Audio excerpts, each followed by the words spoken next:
Now, next up, we would like to come to the next session or the next panel discussion.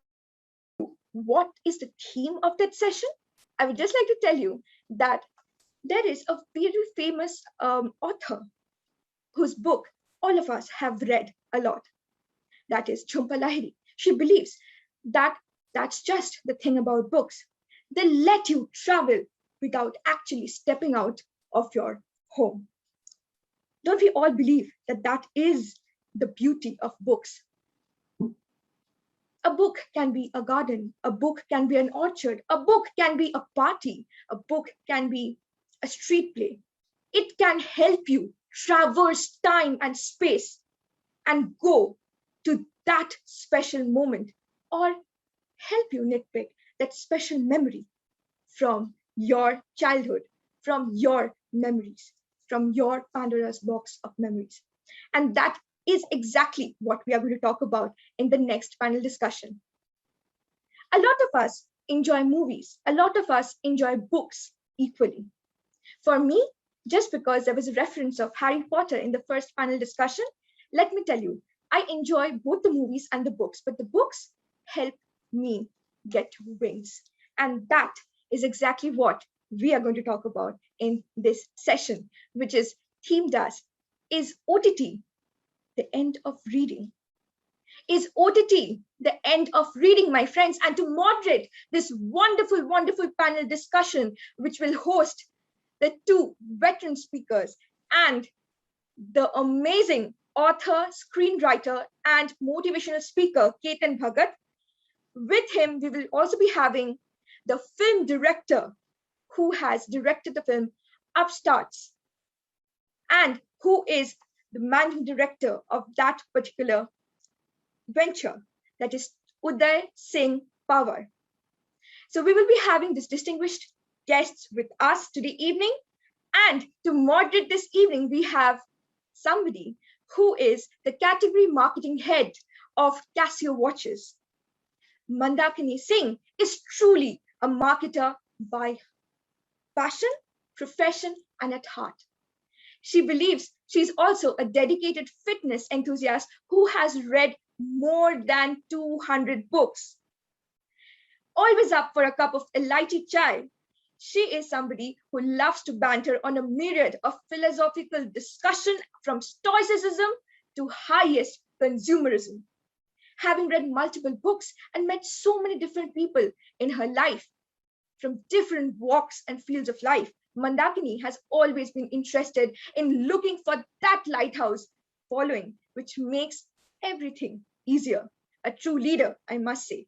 She now embraces mindfulness in learning, understanding, and applying these wonderful principles in her life. So with a huge round of applause, let's welcome the panelists, Ketan Bhagat, Udai Singh Pawar, and the moderator for the session 6 of this evening, Mandakini Singh. Thank you so much, Vijaya, for such an energetic introduction. And hello, Ketan sir. Such a pleasure to meet you once again. Hello, Lakshmi ji. Yeah, hi. And hello, Udai sir. Lovely to have you here. Hi, great to meet you all. Yes. So, okay, before we start, let us go through the introductions. Of course, Ketan sir is well known in the literary world. He is a jealous storyteller, waiting to take you through a powerful transformational slice of life, coming of age stories. He has written 3 novels. His first novel, Complete Convenient, was a bestseller and was taken up for a Bollywood adaptation. His second novel, Child God, has been a bestseller appreciated by both critics and readers. Ketan's third novel, which is a recent one, Child Currency, has also been loved universally. He has also written screenplay and dialogues for a Netflix original movie, Upstarts, produced by Bandra West Productions. He is a popular motivational speaker, a sincere learner of Holy Gita, and his talks are an engaging mix of real life humor, wisdom of our scriptures, and a realization of how we ourselves are limiting our potential. Ketan also speaks regularly for the industry bodies, corporates, universities, schools, and literary events. He has also been a TEDx speaker. He is a member of the ad hoc board of studies in the subject of English under the Faculty of Humanities in HS NC University, Mumbai, and he's also a certified yoga teacher. A very warm welcome, Ketan sir. Thank you. And that movie that you spoke about for Bandra West Productions, the director of that movie is also Is on, I can see. Yes, So, yes, yes. It's going to be a bomb combination. Talking about books and the friends who co-wrote it. So yeah. So again, a formal introduction for Odessa, a filmmaker with varied experience in the Indian film industry. Most recently directed and co-wrote the acclaimed Netflix original film Upstarts, a friendship tale set in the startup world. Uday was associate director on Raja Menon's Akshay Kumar starrer Airlift, which grossed more than 300 crore. I am already motivated. There he was deputed by Raja to lead the research, storyboarding, the entire prep. In addition to directing the B unit, supervising shoot logistics and post, Uday also took the lead on choreography and execution of the war sequences. For his directorial debut, Upstarts, produced by Raja Menon's BWB along with Netflix, Uday conducted detailed research meeting dozens of VCs and founders, including CEOs of 4 Indian unicorn firms, all of which helped in the authenticity and the relevance of the final film. Prior to filmmaking, Uday had a career in technology, an IIT Kanpur 2005 grad with a strong background in applied technology and art. After interning at the MIT Media Lab, Boston and ARRI Cinema R&D Munich, Uday was employed with Microsoft Research Lab in Bangalore for some years, working on cutting-edge technology for education. He earned some US patents in research publications at top conferences before shifting full-time to filmmaking. Right now, he's writing his next feature and working on some short-form projects. My God. So, as I said, we have two powerful people in the house today, and really reading out the simply your credentials made me feel that where I am and what I'm supposed to do. So, a very warm welcome to this discussion. We are going to discuss about a very relevant, a little bit of controversial topic is OTT rings the bell for ending the reading habit, or is it the ending of the books? So one is a writer who is also a screenplay writer. The other one is producing and directing the movies. So I'm really looking forward to something, lots of more controversies coming through. So let's start. We are already in weekend. So Uday sir, can you tell me what you did yesterday? Did you read a book or did you catch up with any of the series or did you go through any of the video? Well, actually, oddly enough, none of the things. Maybe I saw some TV, but yeah. So to answer your very honest question, the honest answer is kind of no. I have not read anything really this weekend other than work-related stuff. So yeah. All right. What about you, Ketan sir? What have you been doing? no. So I love the way you started, and I want to welcome my friend Uday. Because of Corona, we hardly meet Uday, and someone I deeply admire. What you missed in his introduction is, which I really like, is, and I want all the people in the young people who to also do this. I never did it. I hope I have the courage one day. Is one Uday actually, when he was very successfully doing work at Microsoft and getting all the money and all the fame and all the, he he left it and went to see the world. And I mean, literally, he went to see the world. Right, Uday? How many countries did you see in a year? Quite a few. Yeah, around a dozen. Yeah, he left everything. He packed his bags, and no, he did not go to a filmmaking studio or something for that. First, he said, "Let me just go see the world." So I really admire that.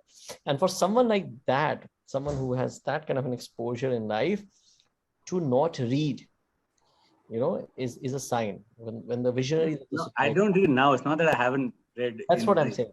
That's what I'm saying. For him to not be reading nowadays, let's put it this way, is a sign, because there are always people who take the lead in the society. We call it the intellectual class or the visionaries, and he kind of ticks all the boxes. He's an IIT person, so you would think he can read for hours and hours and hours, not just entertaining things, but things that are really boring and educational and things. So I don't read anyways. I hardly read except for the Gita. I don't read much.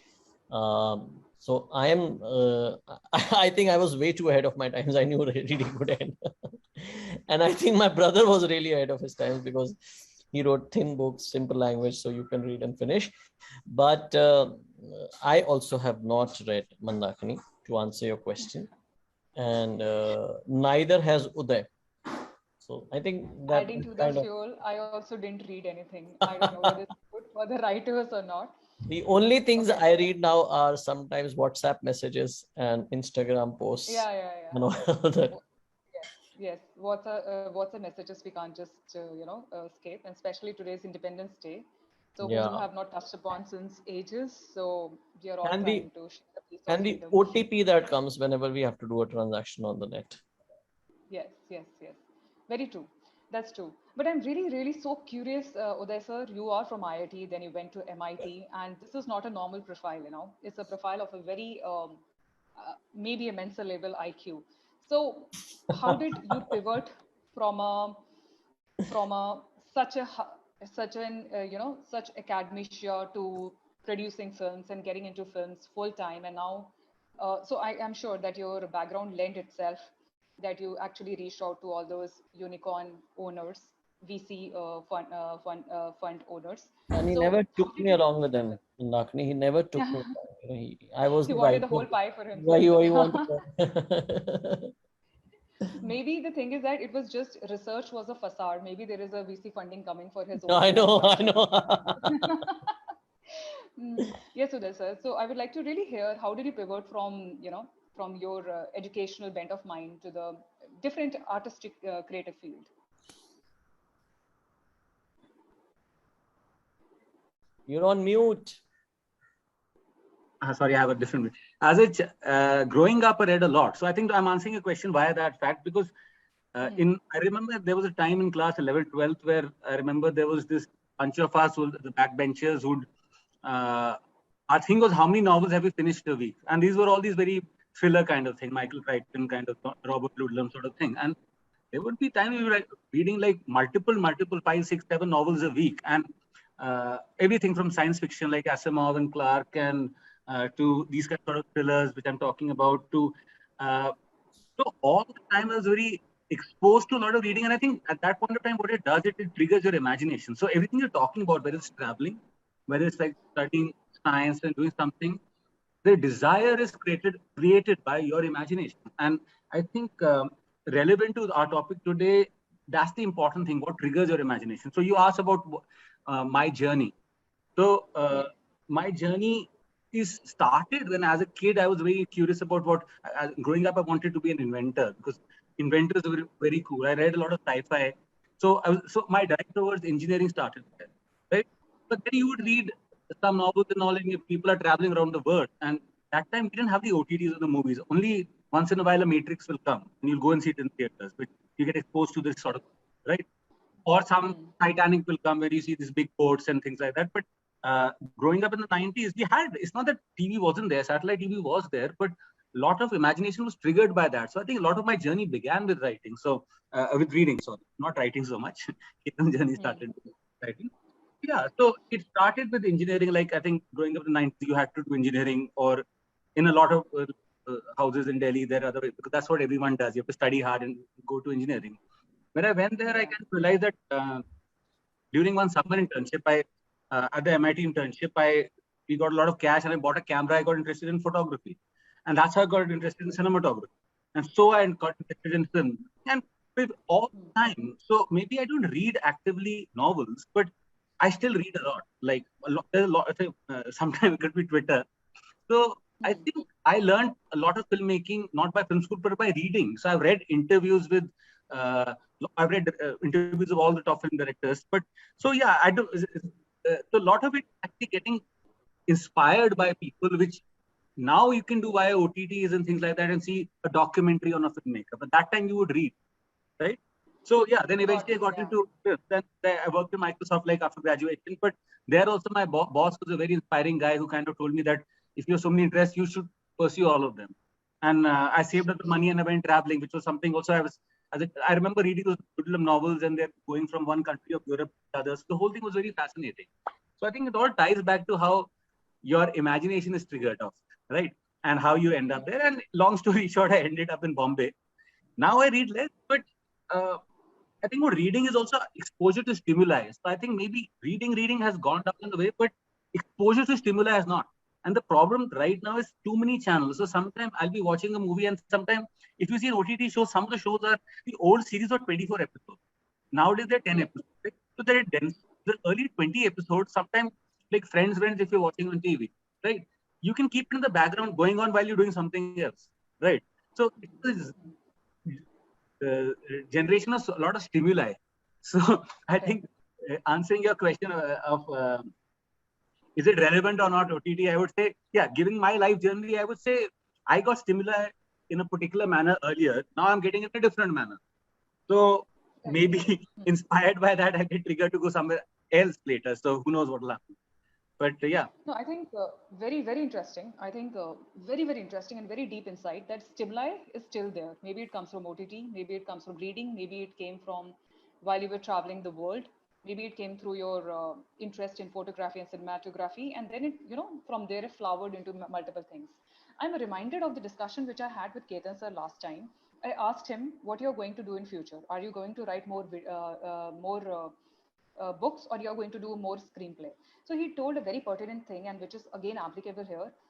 The future is of storytelling. It can be through any media. It could be through the media of the video. It could be through the media of a book. So Ketan sir, if you remember that conversation. Yes. So yeah, so I think somewhere this is all tying up. The stimuli can come from the book. It can come from the written words. It can come from an image. It can come from a video, and everything ties back to the storytelling, the format of storytelling, how it comes through and everything. So very beautiful thought. I would also like to ask Ketan sir a question to you. Is there anything, any book which you remember while growing up, or after you have also written, co-written a series that you felt that has been adapted to a video series, but you felt that this should have been given to you, that you wanted it to be from the core of your heart, you wanted to write it, and then you wanted to see it coming to the, coming to the screen?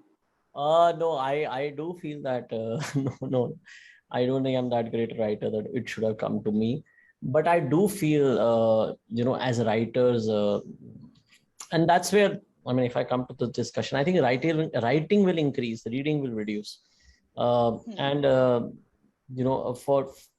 as a writer, you always have these so many sometimes concepts. Me and Udai have discussed many concepts. I mean, and like, for example, for many years, I have felt Sholay, I want to rewrite Sholay. But when I will want to rewrite Sholay, it will not even look like a rewrite of Sholay. It's the core philosophy will. For me, Gabbar is not a dacoit now. It's an MNC company that has come and set up shop. It's like a D-Mart, and Thakur is like a small grocery shop. And then, it's more like that. So again, like I said, the story is the same, and an MNC has come. Gabbar just stripped him off his arm. So you could have a very, very, bankrupt, cashless kind of a, Thakur trying to fight, and his only aim in life is so that. So everything, everything that we watch, or I remember when I watched Satya movie, and when you live in Mumbai, then you realize how deep that movie is, because the core of that movie is that, your next door neighbor could be a gangster, and you won't even know, because he will travel in a local train, he will have food with you, he will celebrate Ganesh Chaturthi with you, things like that. Or I just watched The White Tiger, and I had read the novel, and when I read the novel White Tiger, and when you watch it on Netflix, I just felt that, oh my God, the director's imagination was much better than my imagination also. So when I had read the novel, I had liked it, but when I saw the movie, I loved it, And sometimes it happens the other way also. You see something and you've read the novel and it's disappointing.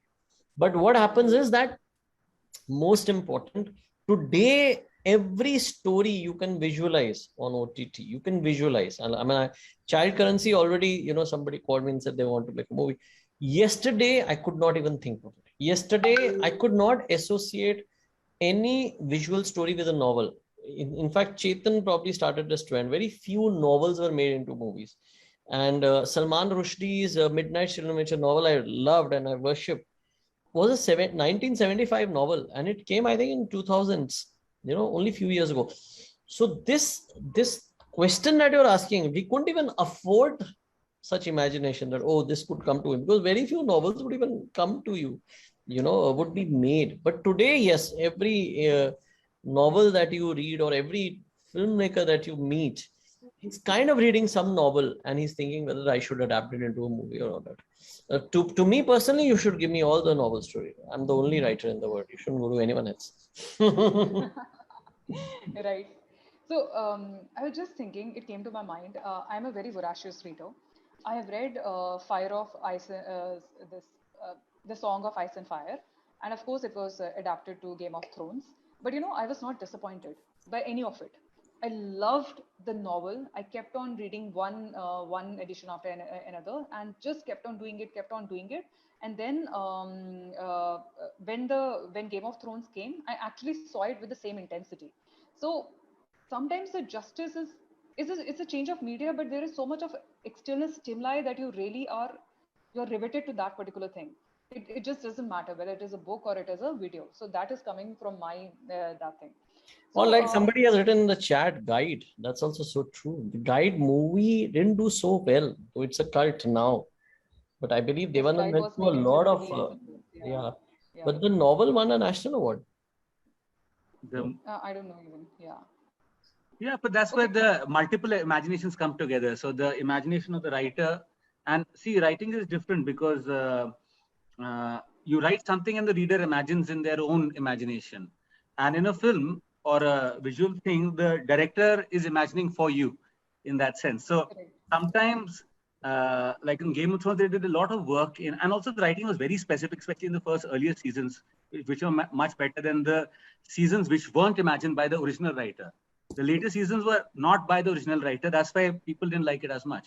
And but the interesting thing we're talking about, which I was thinking when asking Ketan about what he would like to do, I think which is relevant to the discussion right now, is that Ketan has written 3 books which I've read, and maybe written other secret books which he's not shared. But the interesting thing is each of them seems very autobiographical in a sense, but each of them are 3 very different people, right? So if I read the first book, I say, I know this guy. But then I read the second book, I say, okay, I know this guy, but it doesn't seem like the first guy. And so why it's relevant right now is that now you have this one, Ketan, who's imagined 3 characters, which are kind of inspired by his life, right? And he's sharing those things. He's using his imagination, he's sharing those things, and we are kind of connecting. The more he's able to kind of make it personal, the more he'll be able to find. So each of them feel real because he's put something very real and very personal into that. And that is what works. So if you, in today's world, we get a lot of stimuli. So we don't see a lot of, maybe read so many books, but every time you're reading somebody's Instagram or following them on TikTok, they're sharing the story of their life with you. And which is why you watch it. You look at it because you feel connected. So in the end, I like reading Ketan's work because the 3 novels are 3 people, and maybe I don't know who's real fault, but, or who's false, but I feel connected because they're sharing moments. Like sometimes on TikTok, somebody will just say, oh, my chappal toot gayi, or I had such a horrible day. And you listen to that. Why are you listening to that? Right? Similarly, because it's relatable. It's very relatable. Yeah, no, but why it's relatable? Because it's trying to be honest, right? You're trying to directly share, and that's what makes something very. And right now, people feel so, which is why if you look at content, the content that works is where, like TVF was very popular in India. All those from Permanent Roommates to all, because they were very personal, very real sort of story. So in this new world of OTT. What people are demanding is a lot of access to relatability is one side of looking to it, but you really want to be connected to what you are. People are very eager to have the barriers coming down, right? And you want access to somebody's mind, somebody's heart. So I think that's also very relevant with whether, so people have less patience for kind of, maybe it would be good. Sometimes an older classical novel, it takes a while, it takes you into a world and then it takes you into the person. They work different. People are not that patient. They want the abhi sach batao, like tell me the truth right now. What are you feeling right now? There's a blatancy that is required nowadays, which is why perhaps people read less, and it's perhaps unfortunate or fortunate, who are we to decide? But I think that relates to. So with Ketan also, I remember his recent novel is almost 400 pages. And so when he was writing Upstarts with me, and then he's writing another novel script with me.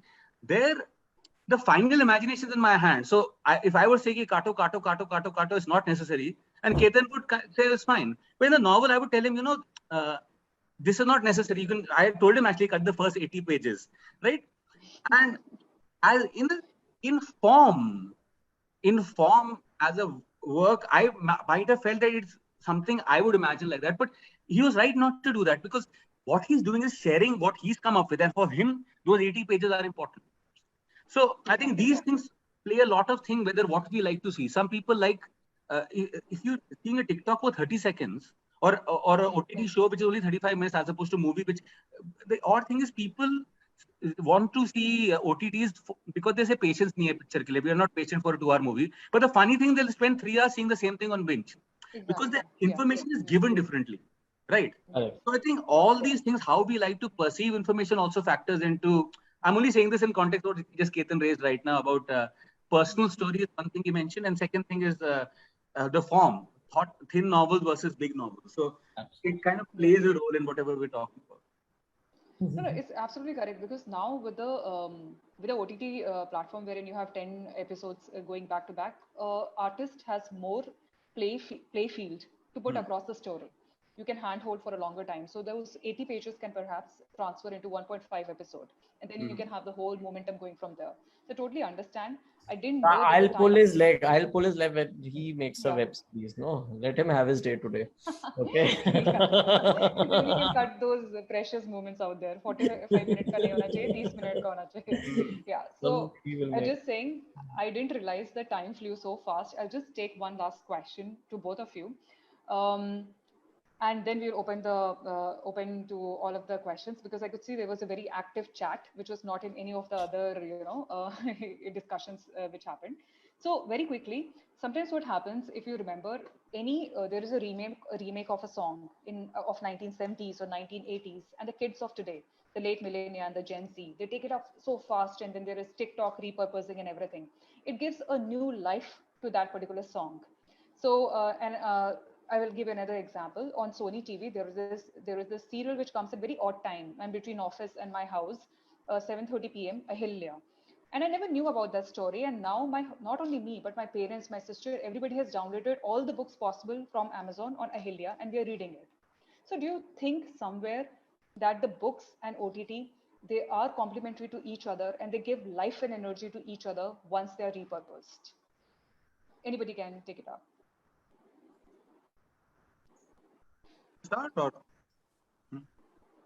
See, I can tell you one thing. Because of OTTs, now, I know the masses read, but a lot of creative producers and producers are reading every sorts of books in the world right now to see what do we convert into a show right now. So that is good, because there's such a big demand. So, and people need to do it quickly. It takes time to build a novel, build a screenplay, but if there's a ready-made novel, and the producers kind of know how it's going to turn out, so they're quite willing to invest in those things, which is a good thing for writing, because a lot of people, the demand is going up. So I remember one session by this film director who's done a couple of series, couple of movies, and she was giving tips on how to pitch to OTT platforms. And she said, half your job is done if you're basing it on a novel. So which is kind of good for writers in that sense, old and new. In fact, newer is better, because older novels are harder to make, because they'll have to do period things, classic novels. Modern stuff is easier to kind of do right now. That's correct. What's your thought on this, Ketan sir? No, I think reading is over. It's done. It's about to die, and nobody is going to read now. And I'll tell you, said the novelist, writing still novel. So I'm telling you, as a novelist, so a lot of people ask me, sir, I want to become a writer. I said, you basically want to do suicide in your life. So the novel form will become like theater. Theater is a place where actors prepare themselves, and a niche audience comes, and you get your rehearsals. And that's the beauty of writing. Today, because of Microsoft Word and a laptop, you can become a writer, and you can publish on ebook anytime. But that also means, because very few people know. I watched Mirzapur, for example, just recently. You couldn't, I think Udai is right. It's 20 hours of footage, right? That's about 6-7 movies if you would see. But I have slowly watched, but I would not read a novel around it. But I don't think that's needed also, no? People don't want to use your brain. The word is that the moving towards a trend where the consumer doesn't need to think. When you read a novel or read something, you need to think. That's the whole concept. Whereas when it's a visual, if somebody has already thought, casting, area, dialogue, you just have to see and consume.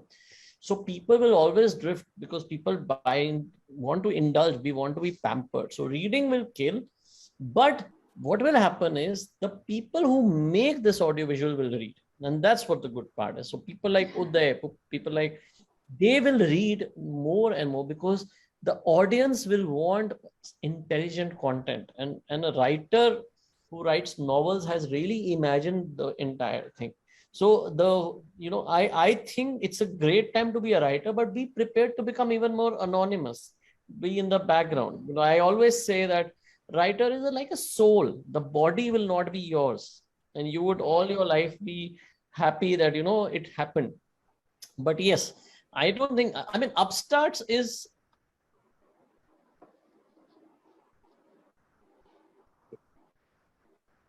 Hello. Very dramatic pause. Yeah, a pregnant pause to emphasize. But I think he was wrapping at a very good point that a writer has to accept that he is going to be, or she is going to be, anonymous in future. It's almost like OEM, other equipment manufacturers, what we used to say. No, I like his Atma thing. Yeah, but it's also tragic because, like Ketan mentioned, reading makes you think, and that is like I remember. So I went to IIT in the 2000s, and my father went in the 70s, in the late 60s and 70s, and there they had a required humanities course where they had to read literature in the first year. And nowadays it was an elective thing, and very few people did it. And I think that is unfortunate because then your education becomes more binary, like only black and white. Literature teaches you that life can be great. And so I remember, so my father had coursework which required engineers also to study. And I think that generation where they keep saying the ITians who made the IT system famous, who went abroad, created all these companies, there's less of that happening right now, maybe because they were exposed to being forced to think about the grays. And that is a loss if we kind of lose literature. But yeah, it's one of the things which is a bigger question than somebody's making a film to kind of answer. Very interesting, because even I did my engineering 2000s, and my dad is from 1980s IIT Delhi. I'll definitely ask him, did he read literature? Very good point. So I think we have ran out of time, and I will need to close it because we don't have time to take the questions. But Udai sir, I absolutely had a wonderful, intelligent discussion today with you. And Ketan sir, of course, in absentia. I'll convey that. So thank you so much. Thank you so much for having me. Yes, and thank you so much. And we really look forward to have you on more platforms. Okay, thanks so much. Bye-bye. Bye.